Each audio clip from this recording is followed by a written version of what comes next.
তাই আমার কোম্পানি।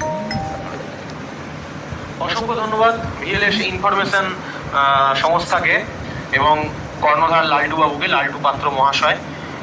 তো সেক্ষেত্রে শিক্ষা, স্বাস্থ্য, ট্যুরিজম, মাইক্রো ফাইন্যান্স লোন সংক্রান্ত এবং ফিজিওথেরাপি পরিষেবা, স্বাস্থ্য সংক্রান্ত এবং বিশেষ করে আপনাদের যেগুলো বললাম স্বাস্থ্যের যে বিষয়ে মানুষ যেটায় উদ্বিগ্ন, যে ভেলোরে এবং ভুবনেশ্বর ক্যান্সার হসপিটালে যে চিকিৎসার গাইড দেওয়া হয়, স্বাস্থ্যসাথী কার্ডে কোন জায়গায় প্রপার কীভাবে চিকিৎসাটা পরিষেবা পাওয়া যায় সেই ব্যাপারে গাইডেন্স, এই সমস্ত কিছু নিয়ে আজকে ভিএলএস ইনফরমেশন আছে তারকেশ্বর বাসস্ট্যান্ড রেজিস্ট্রি অফিসের পাশেই। আমরা স্ক্রিনে নাম্বার দিয়ে দিচ্ছি, ঠিকানাও দিয়ে দিচ্ছি।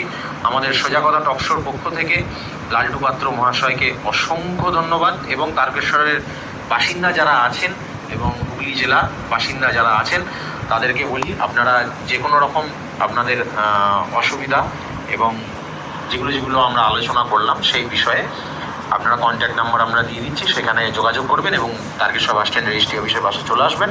এখানে লালটুবাবু আছেন, লালটু পাত্র মহাশয়, যে কোনো ধরনের অসুবিধায় কল করবেন। অসংখ্য ধন্যবাদ। মানুষের স্বার্থে এই যে পরিষেবা ওনারা এই যে দপ্তর খুলেছেন ভিএলএস ইনফরমেশন, তো আশা করি মানুষের কাজে অনেক সুন্দরভাবে এভাবেই এগিয়ে যাবে ভিএলএস ইনফরমেশন। আগামী দিনের জন্য সোজা কথা টকশোর পরিবারের পক্ষ থেকে অনেক শুভকামনা ও শুভেচ্ছা। ভালো থাকবেন।